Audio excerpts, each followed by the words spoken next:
Eh bien salut à tous, on se retrouve aujourd'hui pour parler de Jujutsu Kaisen. Et aujourd'hui on va parler manga, on va parler personnages, on va parler Okotsu Yuta. On va parler d'Okotsu Yuta puisqu'il y a certaines choses à dire sur ce perso. Donc je vous le dis d'ores et déjà, la vidéo va spoil, donc voilà. Si vous n'êtes pas à jour sur le manga, je vous invite à ne pas regarder la vidéo et à passer cette vidéo. Maintenant que cela est dit, on va parler du personnage et on va parler de sa potentielle mort. Alors là, vous allez me dire, ouh là là là là, comment ça, potentielle mort de Yuta? On sait que Gege il aime bien tuer nos persos, mais quand même, jusqu'à carrément tuer Yuta, l'ancien protagoniste de Jujutsu Kaisen. Parce que je vous rappelle qu'un Yuta à la base c'était le vrai protagoniste de Jujutsu Kaisen.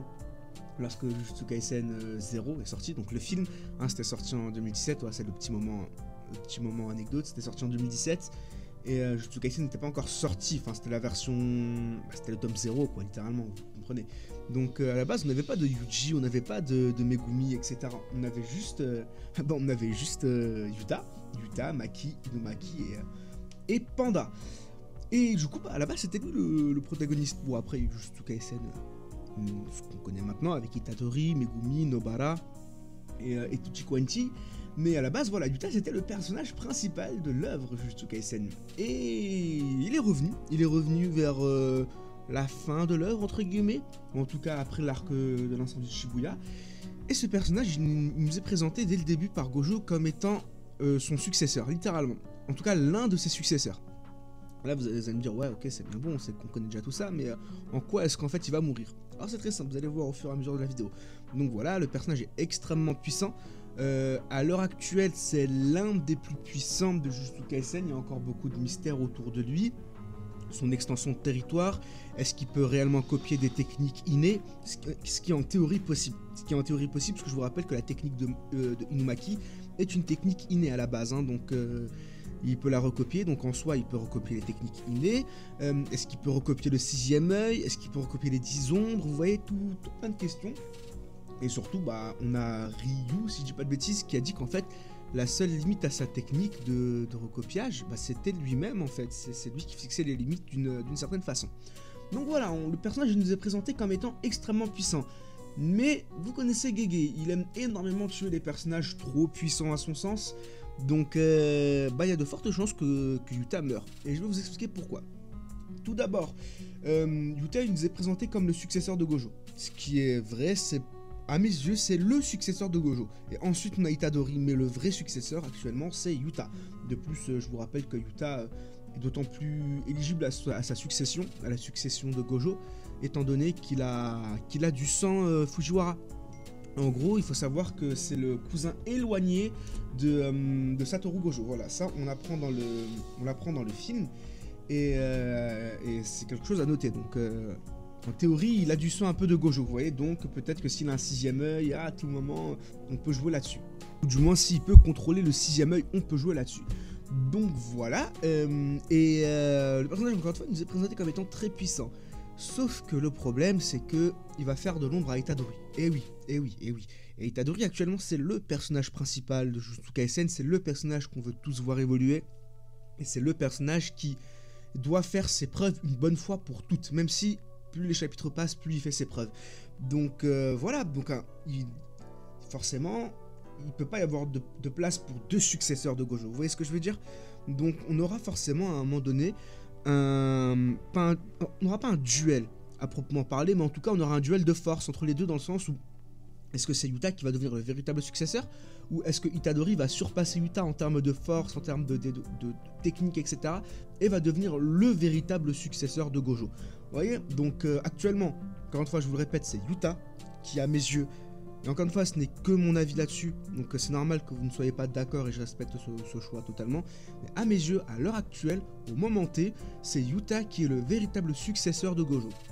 C'est celui qui peut, entre guillemets, sauver la situation, et c'est celui qui peut débloquer réellement énormément de choses. C'est d'ailleurs notamment lui qui a tué Kenjaku, en tout cas Kenjaku qui est laissé pour mort. Non, alors pas Kenjaku exactement, mais l'hôte de Kenjaku, donc Geto, hein, je vous rappelle, qui s'est fait trancher la tête, rien que ça, par Okotsu Yuta. Et donc voilà, donc déjà Yuta il s'est occupé d'une grosse tête, entre guillemets.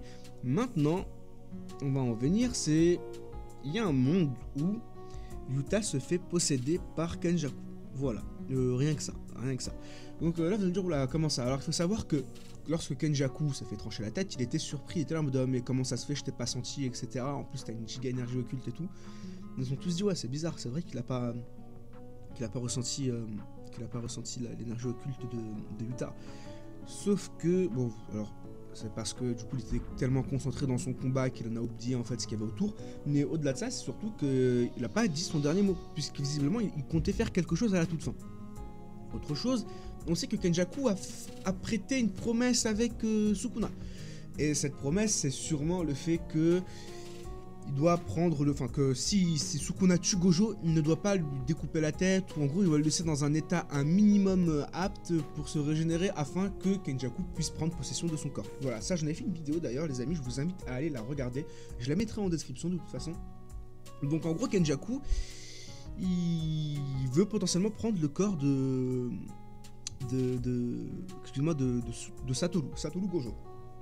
Donc là-dessus on est ok, sauf que le corps de Gojo, pour l'instant on sait pas ce qu'il est devenu. Peut-être que Shoko l'a récupéré d'une manière ou d'une autre, peut-être qu'en fait Gojo va juste se régénérer, peut-être que Gojo va revenir, pour l'instant il est laissé pour mort.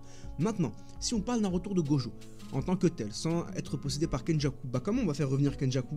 Tout simplement en utilisant Yuta, eh oui. Alors je ne sais pas de quelle manière, parce que Yuta il a Rika avec lui, et Rika ne va pas laisser Yuta mourir aussi simplement. Mais...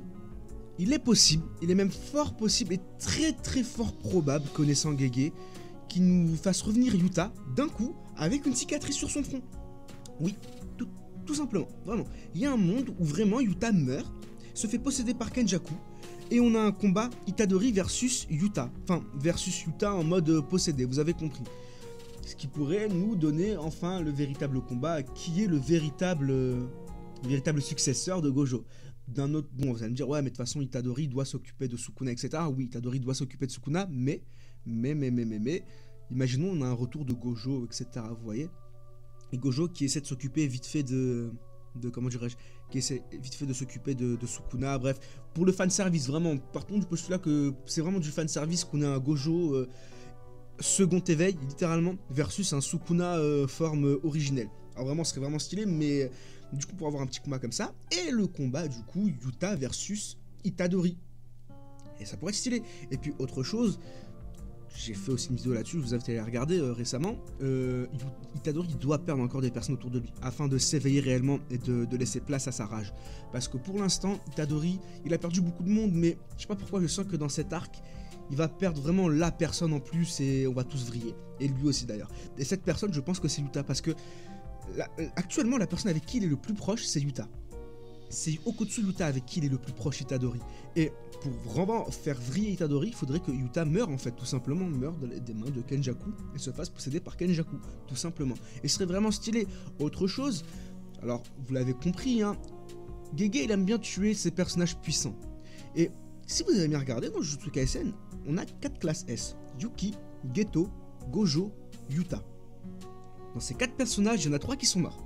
Geto est mort, qui était un classe S. Satoru est mort, qui était un classe S. Yuki est mort, qui était une classe S.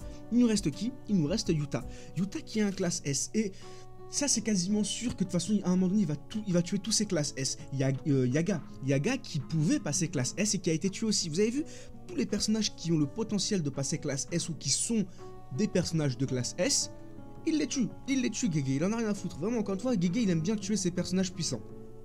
Donc, rajoutez tout ça en fait à la théorie et au final on a vraiment quelque chose de plausible sur le fait que Yuta va potentiellement mourir par la suite. Et encore une fois, Kenjaku, on sait pas ce qu'il prépare, ce serait... soit il va prendre possession du corps de Satoru, mais ça je vous promets, plus le temps passe moins j'y crois, parce que je pense que Gojo il va juste revenir, enfin Satoru va juste revenir tel quel en mode second éveil et il va tout fracasser. Donc qui est-ce qui peut prendre... Enfin, il va prendre possession de qui? Il va prendre possession de Yuta. Eh oui. Quelqu'un qui a... écoutez bien. Yuta qui a du sang Fujiwara, d'une certaine manière, donc cousin éloigné de Gojo, qui peut donc, en théorie, être apte à utiliser le 6ème œil, ou du moins à recopier le 6ème œil, étant donné qu'il a du sang Fujiwara. Eh oui. Et retenez bien, vraiment, il y a... Wow, ça part ultra loin. Une théorie en deux.